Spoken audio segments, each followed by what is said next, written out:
Hello guys, welcome back to my YouTube channel electrify and spark. आज हम बात करने जा रहे हैं सीरीज सर्किट्स के बारे में। सीरीज सर्किट्स बोलते किन सर्किट्स को हैं?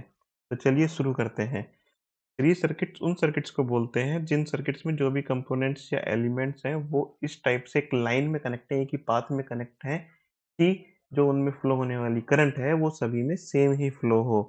तो सपोज करिए कि तीन रेजिस्टेंस है हमारे पास, R1, R2 एंड R3। हम इनको इस टाइप से कनेक्ट करते हैं कि ये सेम पाथ में बने रहें।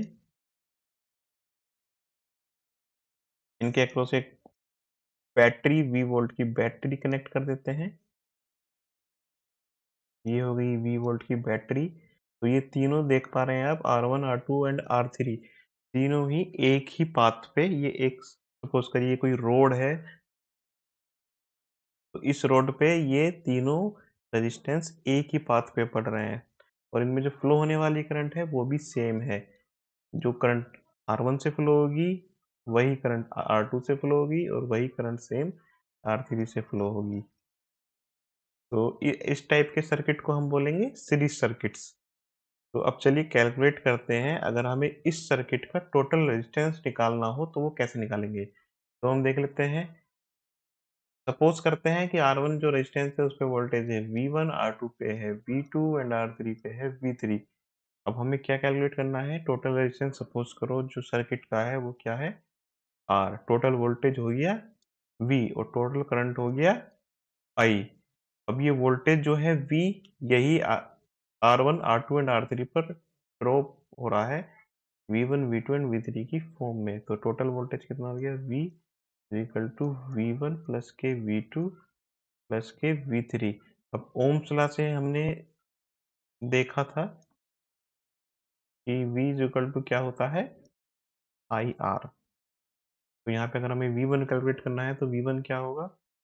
V1 is equal to R1 जो रेजिस्टेंस है उसमें फ्लो होने वाला करंट I हो गया। सभी में सेम ही फ्लो हो रहा है, I इंटू R1। तो ये हो गया IR1। V1 is equal to हो गया IR1।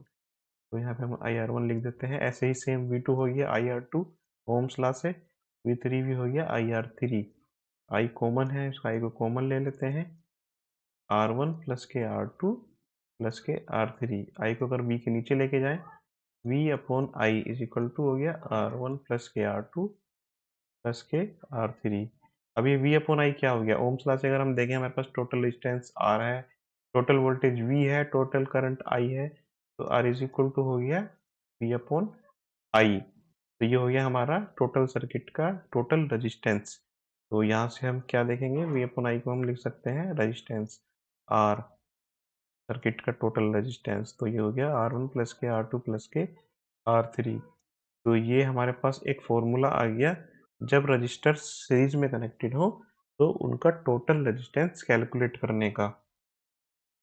तो अगर आप सपोज करिए कि हमारे पास n रजिस्टर्स हैं जिनका resistance R1, R2, R3 and n nth nवे रजिस्टर का जो रेजिस्टेंस है वो Rn है। तो हमारे पास जो फॉर्मूला हुआ सीरीज में कनेक्टेड रेजिस्टेंस का टोटल रेजिस्टेंस निकालने का, वो हुआ R is equal to R1 plus के R2 प्लस के R3 प्लस के डॉट डॉट प्लस Rn। मतलब अगर जितने भी रेजिस्टेंस हो उनको हम सभी को सिंपली ऐड कर देंगे तो हमारे पास टोटल रेजिस्टेंस निकल जाएगा इसमें सीरीज सर्किट्स में। तो ये हो गए सीरीज सर्किट्स। तो सीरीज सर्किट्स में हमने क्या क्या देखा? जो जितने भी रजिस्टर्स होते हैं जो सीरीज में कनेक्टेड होते हैं उनके रेजिस्टेंस डिफरेंट डिफरेंट होते हैं। अगर कोई भी सर्किट है उसमें रजिस्टर्स कनेक्टेड हैं तो उनके जो है रेजिस्टेंस डिफरेंट डिफरेंट हो सकते हैं। ये हो गया Rn में कनेक्टेड हो गई एक बैटरी V वोल्ट की और इसमें हो रहा है I करंट फ्लो। तो हमने इसमें क्या देखा कि जो इसमें करंट फ्लो होती है I, वो सभी में सेम होती है। जो करंट R1 से फ्लो होगी वही R2 से फ्लो होगी, वही R3 से होगी और वही Rn जो रेजिस्टेंस है उससे फ्लो होगी। और इनका लेकिन वोल्टेज जो होता है वो वोल्टेज सभी रजिस्टर्स में अलग अलग होता है।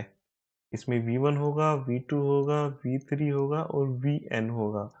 जो वोल्टेज है वो सभी में अलग अलग होगा। तो इस तरीके से हम टोटल रेजिस्टेंस निकाल सकते हैं किसी भी सर्किट का, जिसमें रजिस्टर्स जो हैं वो सीरीज़ में कनेक्टेड हो। एंड ये जो हमारा फ़ॉर्मूला है ये हेल्प करता है हमें सर्किट्स को सॉल्व करने में। वो हम सर्किट्स क्वेश्चन आगे करेंगे और नेक्स्ट चैप्टर में हम पैरेलल सर्किट्स के बारे में देखेंगे। तो आज के लिए बस इतना ही। अगर आपको ये वीडियो पसंद आई है तो इस वीडियो को लाइक कीजिएगा, चैनल को सब्सक्राइब कीजिएगा। अगर आप इस चैनल पर नए हैं तो मिलते हैं नेक्स्ट वीडियो में। तब तक के लिए keep sparking and stay electrified. Thanks for watching.